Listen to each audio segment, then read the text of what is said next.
नमस्कार, मैं डॉक्टर अनिमेश गुर्रे वर्तमान में शासकीय चिकित्सा महाविद्यालय रायगढ़ में पदस्थ हूँ।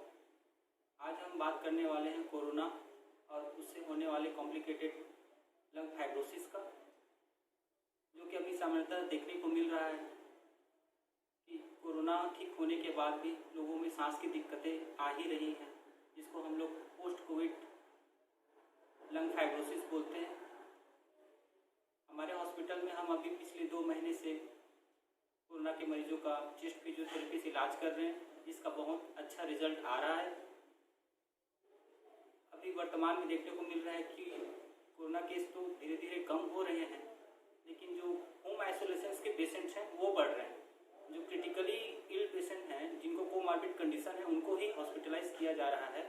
ये लोग आना भी नहीं चाह रहे। तो ऐसे होम आइसोलेशन में जो अपना इलाज करा रहे हैं, उन मरीजों के लिए आज मैं थोड़ा चेस्ट फिजियोथेरेपी के बारे में बताना चाहता हूँ, जिससे वो घर में ही कुछ एक्सरसाइज कर ले, जिससे उनका जो लंग्स है उसका फंक्शनिंग बहुत अच्छे से हो पाए। तो थोड़ा जान लेते हैं लंग फाइब्रोसिस क्या होता है।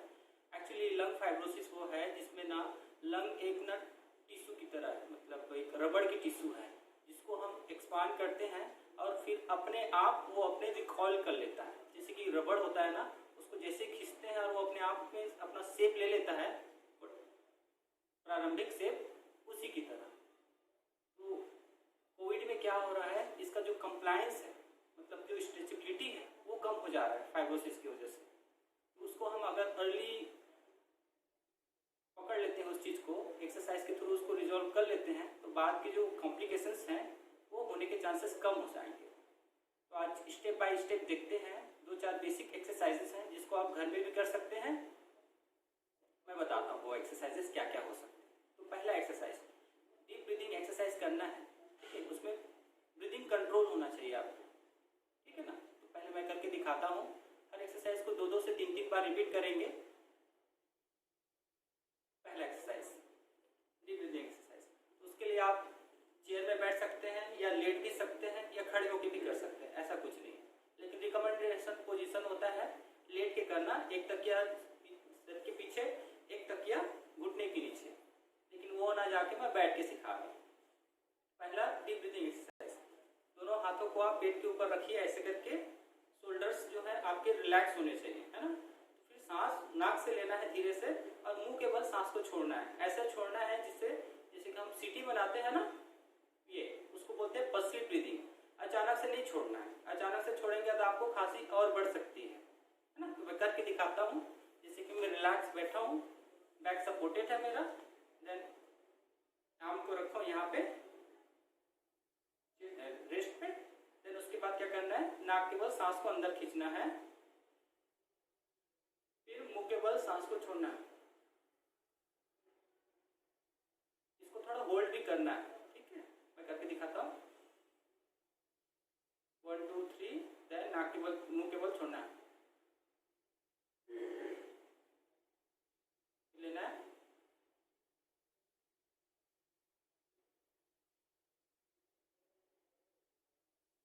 हम मुंह के बल इसलिए छोड़ रहे हैं सीटी बनाते हुए, ताकि पीक मेंटेन रहे। एक पॉजिटिव प्रेशर जो होता है लंग का, वो मेंटेन रहे थ्रू आउट दी इंस्पायरेशन और एक्सपायरेशन, इसलिए हम पीक मेंटेन करते हैं, ठीक है। ये हो गया पहला एक्सरसाइज। इसको 5 से 10 बार करना है आपको, ठीक है। फिर दूसरा एक्सरसाइज देखते हैं। दूसरा एक्सरसाइज में हम देखेंगे चेस्ट एक्सपांशन एक्सरसाइजेस, ठीक है। उसके लिए क्या, थोड़ा सा मैं चेयर के सामने आ जाता हूँ।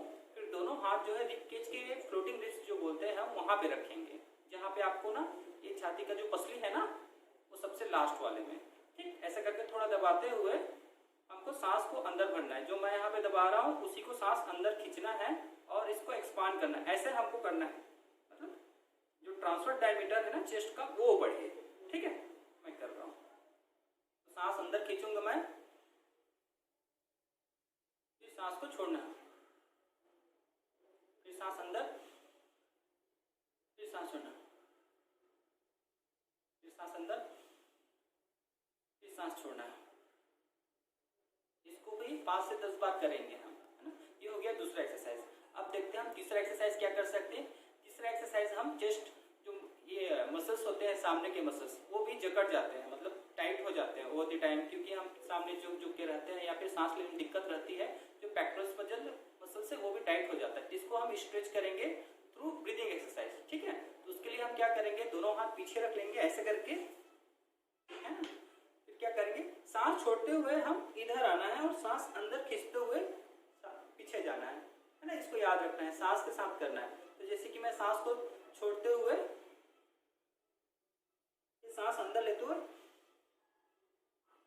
और हाथ को पीछे ले जाना है ना, जिससे मसल जो है स्ट्रेच हो जाए और हमारा ब्रीदिंग भी बढ़ जाए। फिर सांस छोड़ते हुए, फिर सांस अंदर लेते हुए, फिर सांस छोड़ते हुए,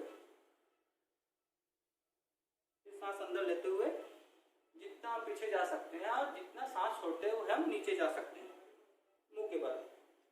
ये हो गया हमारा तीसरा एक्सरसाइज। चौथा एक्सरसाइज क्या करेंगे, हम गर्डल मसल्स का एक्सरसाइज करेंगे। गर्डल्स, ये शोल्डर गर्डल होते हैं ना, इसका मूवमेंट करना है सांस के साथ, उसको रिलेट करके, है ना। ये मूवमेंट नहीं करना है, ये आप देखे होंगे मैक्सिमम टाइम हम टीवी में देखते हैं तो ये देखने को मिल जाता है, लेकिन हमको ये नहीं करना है। हमको क्या करना है, ये गर्डल मूवमेंट होता है, जैसे कि एलिवेशन हुआ, प्रोट्रैक्शन हुआ, डिप्रेशन हुआ, रिट्रैक्शन हुआ, है ना। इसको क्लॉकवाइज और एंटी क्लॉकवाइज करेंगे सांस के साथ। तो मैं दिखाता हूँ कैसे करेंगे, ठीक है। तो जब भी हमारा हाथ ऊपर जाएगा उस टाइम हमको सांस अंदर खींचना है, ठीक है, नाक के बल। देखते हैं, सांस अंदर खींचा और मैं पूरा लेके गया, फिर सांस छोड़ते हुए नीचे लेके आया, सांस अंदर खींचते हुए, फिर सांस छोड़ते हुए नीचे लेके आया, सांस अंदर खींचते हुए ऊपर गया, फिर सांस छोड़ते हुए नीचे लेके आया, ठीक। एक्सरसाइज आप क्लॉकवाइज कर सकते हैं और एंटी क्लॉकवाइज भी कर सकते हैं, घड़ी के सुई के दिशा में और उसके विपरीत दिशा में। ये सांस अंदर लिया, फिर सांस छोड़ते हुए नीचे लाया। ये हो गया आपका चौथा एक्सरसाइज। पांचवा एक्सरसाइज क्या करेंगे हम, पांचवा एक्सरसाइज आर्म मूवमेंट करना है, शोल्डर मूवमेंट करना है विद ब्रीदिंग पैटर्न, ठीक है। उसके लिए मैं दिखाता हूँ, ये बेस्ट एक्सरसाइज है, आप लोग सब प्रिफर करेंगे। उसके लिए आप खड़े हो जाएंगे या बैठ के भी कर सकते हैं, लेकिन खड़े होकर बहुत अच्छे से बनता है, इसलिए मैं खड़े होकर दिखा रहा हूँ, ठीक है। उसके लिए जब भी हम ये क्रॉस कर लेना है हमें हाथ को, फिर सामने झुक जाना है, ठीक है। ये सामने झुक गए हम, फिर सांस अंदर खींचते हुए हमको हाथ को ऊपर करना है और चेस्ट को एक्सपांड करना है, ठीक है। करके दिखाता हूँ मैं, 1 2 3 ओके। फिर सांस छोड़ते हुए नॉर्मल पोजीशन पे आ जाना है, फिर सांस अंदर खींचते हुए, फिर सांस छोड़ते हुए नीचे, फिर सांस अंदर लेते हुए ऊपर, फिर सांस छोड़ते हुए नीचे आएंगे, ठीक है। इसको भी 10 से 15 बार प्रैक्टिस कीजिए आप लोग। ये हो गया पांचवा एक्सरसाइज। छठवा एक्सरसाइज क्या कर सकते हैं हम, छठवा एक्सरसाइज के लिए हम वेट का इस्तेमाल कर सकते हैं, है ना। उसके लिए हम ब्रीदिंग एक्सरसाइज करेंगे, वेट में चढ़ जाएंगे, है ना। फिर ब्रीदिंग एक्सरसाइज करेंगे, जिसमें आपका यहाँ की मसल जो वो स्ट्रेंथन होगा। दोनों हाथ को ऐसे रख लेना है, उठना और आपका हिप को ऐसे मोड़ लेना है। फिर क्या करना है, कमर को उठाना है और काउंटिंग करना है 10 काउंट्स। कमर उठाए, 1 2 3 4 5 6 7 8 9 10, फिर ढीला से छोड़ देना। उठाए, 1 2 3 4 5 6 7 8 9 10, देन ढीला से छोड़ दी। ये ओवरऑल मोबिलिटी और स्ट्रेंथ की है ना। ये हो गया आपका छठा एक्सरसाइज। सातवां एक्सरसाइज क्या करेंगे, हम कैट एंड कैमल पोजीशन पे जाएंगे और उसमें ब्रीदिंग पैटर्न के साथ एक्सरसाइज करेंगे। मैं दिखाता हूँ, ये हम ऑल फोर पोजीशन पे आ गए, है ना। शोल्डर के नीचे हमारा हाथ होना चाहिए। फिर क्या करेंगे, हम सांस के पैटर्न में इसको हम रिलेट करेंगे, ठीक है। तो जब भी जैसे कि कैट जो होता है स्ट्रेच करता है अपने आप को तो ऐसा करता है ना, और कैमल जो है देखे होंगे ऊंट ऐसा रहता है। तो जब भी हमको कैट बनना है उसमें हमको सांस अंदर खींचना है, और जब भी हमको कैमल बनना है सांस को बाहर छोड़ना है, ठीक है। तो हम करके देखते हैं, पहले हम सांस अंदर खींचेंगे और कैट बनेंगे, फिर कैमल बनेंगे सांस छोड़ते हुए मुंह के बल, फिर सांस अंदर खींचेंगे, फिर सांस बाहर छोड़ेंगे, फिर सांस अंदर, फिर सांस बाहर, फिर सांस अंदर, फिर सांस बाहर। ये हो गया आपका सातवां एक्सरसाइज।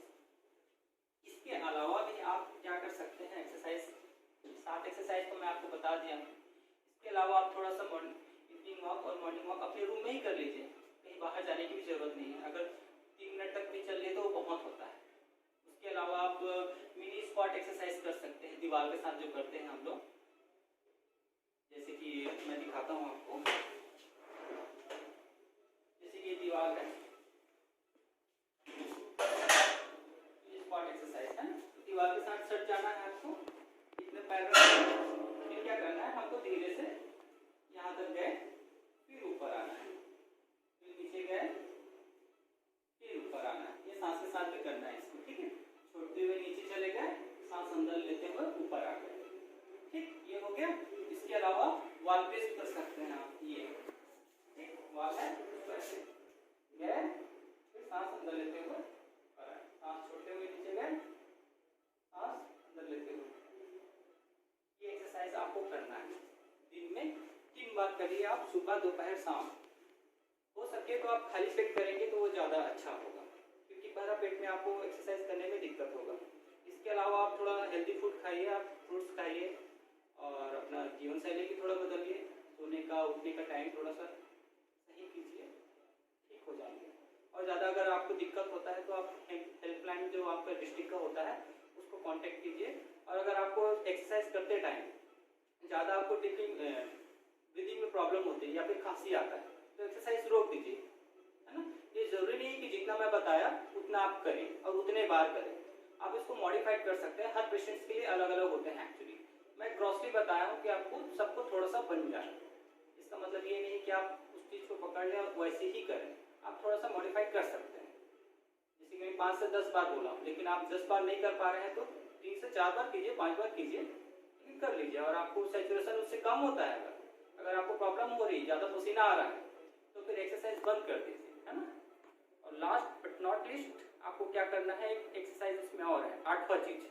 एक्सरसाइज करने के बाद आप लास्ट में क्या करना, प्रोन पोजीशन में लेटना होता है, ठीक है। ये जैसे कि हम घर में तो वेंटिलेटर मशीन लगा नहीं सकते हैं, लेकिन ये आपका घर का वेंटिलेटर मशीन है, जो आपको सांस में अगर दिक्कत हो रही है या फिर आपको होने वाली है तो वो चीज़ प्रिवेंट हो जाएगा। ये एक वेंटिलेटर है, ये आप लोगों को समझना चाहिए। ये हम अभी हॉस्पिटल में ये चीज़ प्रैक्टिस कर रहे हैं, उसका बहुत अच्छा रिजल्ट आ रहा है। पेशेंट्स का सैचुरेशन जो होता है 60 से 70 रहता है, उसको अगर हम प्रोन पोजीशन पे ला देते हैं तो तुरंत उसका सैचुरेशन अबव 90 हो जाता है। तो ये बहुत फायदेमंद है, आप लोग भी घर में प्रैक्टिस कीजिए। प्रोन पोजीशन में कैसे जाना है, इसको जाने का ये है, एक तकिया लगा लीजिए यहाँ पे छाती के नीचे, है ना, फिर उसमें आपको लेट जाना है पेट के बल, ठीक है। ये ऐसे करके लेट जाइए, आप जितना देर तक लेट सकते हैं उतना अच्छा है ना। आप इस तरफ लेटना है, ऐसा करके तो ऐसे लेट जाइए, इस तरफ लेटना है तो ऐसे लेट जाइए, ठीक है। इससे क्या है, जो आपके छाती में सबसे ज़्यादा जहाँ पे हवा जाता है वहाँ पे जाएगा और थोड़ा फैलेगा। तो एक तरीके से आपका वेंटिलेशन के लिए बहुत अच्छा है आपके लंग्स के लिए, है ना। इसको हर 2-2 घंटे में 20-20 मिनट के लिए लेटिए आप, उससे ज़्यादा भी होता है तो बहुत अच्छा है, क्योंकि रिकमेंडेशन है आपको 14 से 18 घंटा लेटना है, लेकिन ये फिजिबल नहीं हो पाता है, प्रैक्टिकली नहीं हो पाता है। आप 14 से 18 घंटे कैसे लेटेंगे, तो हर 2 घंटे में अगर आप 20 मिनट के लिए लेटते हैं वो भी बहुत अच्छा है, ठीक।